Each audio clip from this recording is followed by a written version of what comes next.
लाल किताबप्रमाणे मकर या राशीसाठी वार्षिक राशी भविष्य काय असणार आहे हे जाणून घेऊया।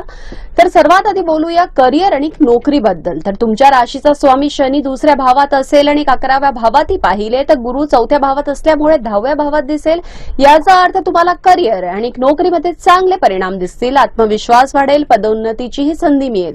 तृतीय भावाच्या राहूच्या उपस्थितीमुळे तुमच्या धैर्यात असेल आणि कोणतेही काम करण्यास तुम्ही सक्षम असाल। हे वर्ष तुमच्या नोकरीत तुम्हाला प्रस्थापित करेल आणि फक्त अहंकारापासून आपल्याला वाचायचंय। आता बोलूया परीक्षा स्पर्धाबद्दल, शिक्षणाबद्दल। तर बुध आणि शुक्र तुमच्या पंचम भावावर दृष्टी टाकणार आहे, ज्यामुळे अभ्यासात मन रमेल, तुमची क्षमता वाढेल, तुम्ही अभ्यासाचा एक नवीन आयाम देखील त्याला नेऊ शकता। जर तुम्ही स्पर्धा परीक्षांना बसत असाल तर तुम्हाला कठोर परिश्रम करावे लागतील, कारण राहूमुळे तुम्हाला आव्हानांना मात्र सामोरं जावं लागेल। तुमची एकाग्रता कमी होऊ शकते, पण धीर सोडू नका, मेहनत करत राहा। बृहस्पतीवर उपाय केल्यास आपल्याला चांगले परिणाम प्राप्त होतील। मकर राशीच्या व्यवसायाबद्दल बोलायला गेलो तर तृतीय भावातील राहू व्यवसायात आव्हान निर्माण करू शकतो। जोखीमपासून दूर राहा, परंतु शनी आणि गुरुची स्थिती तुम्हाला साथ देईल। तुमचा व्यवसाय पुन्हा रुळावर आणण्यात तुम्ही यशस्वी व्हाल आणि चांगला नफाही मिळवाल। निष्काळजीपणा यापासून आपल्याला दूर राहायचे। व्यवसाय वाढवण्याचा विचार करत असाल तर हे अत्यंत आवश्यक आहे। तसेच मंगळाचे उपाय केल्यास देखील आपल्या व्यवसायात गती येईल। आता बोलूया प्रेम संबंधाबद्दल, कुटुंबाबद्दल।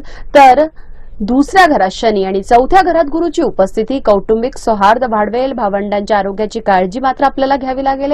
बोलण्यावर नियंत्रण ठेवा, अन्यथा नात्यात वाद होऊ शकतात। स्वतःशी प्रेमाने वागा, त्याचा तुम्हाला खूप फायदा होईल। बुध आणि शुक्र 11व्या भावात असल्यामुळे आणि 5व्या भावात असल्यामुळे तुम्ही प्रणयाच्या बाबतीत आनंदी राहाल, एकमेकांवर विश्वास राहील। जेव्हा गुरु 5व्या भावात प्रवेश करतो तेव्हा प्रेम विवाह होण्याची शक्यता असते। जर तुम्हाला मूल असेल तर तुम्हाला त्याच्याकडून आनंद मिळेल। तुम्हाला मूल बाळ नसेल तर तुम्हाला मूल होण्याची शक्यता खूप दाट आहे। त्याच्यानंतर जोडीदाराशी तुमचे नाते देखील अधिक घट्ट होईल। कौटुंबिक नात्यात बाहेरच्या व्यक्तीला ढवळाढवळ मात्र करू देऊ नका। आता बोलूया मकर राशीचं आरोग्य यावर्षी कसं राहणार आहे। तर तिसऱ्या भावात राहूची उपस्थिती आरोग्य बिघडवते, पण दुसऱ्या भावात शनीची उपस्थिती रक्षण देखील करते। म्हणजे शनी आणि मंगळाचे उपाय केल्यानं चांगले आरोग्य मिळू शकतं। तथापि आमचा सल्ला आहे की जर कोणत्याही आजाराची काळजी वाटत असेल तर स्वतःला कधीही एकटं सोडू नका। फक्त कुटुंब आणि मित्रांसोबत राहा। मानसिक ताणाला तुमच्यावर हावी होऊ देऊ नका आणि रक्तसंबंधी समस्या तुम्हाला असू शकतात त्याकडे लक्ष द्या। आर्थिक स्थितीबद्दल बोलायचं तर वर्षाच्या सुरुवातीला सूर्य आणि मंगळ द्वादश भावात राहून खर्च वाढवेल, अशात सावध राहा, बचत करा। वर्षाच्या मध्यात म्हणजे की 1 मे रोजी जेव्हा गुरु 5व्या भावात प्रवेश करेल तेथून तुमच्या 9व्या घराकडे, पहिल्या घराकडे आणि 11व्या घरात पाहिल तर त्यानंतर तुमची आर्थिक स्थिती सुधारेल। पैसा बुडवण्याची शक्यता असलेल्या ठिकाणी पैसे मात्र गुंतवू नका, कोणाला कर्ज देऊ नका। काही मित्र तुमच्या आर्थिक लाभाचे कारण बनू शकतात। मंगळाचे उपाय करावे। मकर रास लाल किताब उपाय काय सांगते तुमच्यासाठी। तर पहिला उपाय म्हणजे शनीचा प्रभाव टाळण्यासाठी आहे, तर हनुमान चालीसा किंवा रामायणाचे पठण करा। दुसरा उपाय शनिवारी श्री हनुमानजीच्या मूर्तीला चोळा अर्पण करा, सिंदूर लावा। तिसरा उपाय म्हणजे भैरव बाबांच्या बाल स्वरूपाचे दर्शन घेऊ, त्यांना दूध आणि किंमती अर्पण करा। आणि चौथा उपाय म्हणजे कोणाशी वचन देऊ नका जे तुम्ही पूर्ण करू शकत नाही।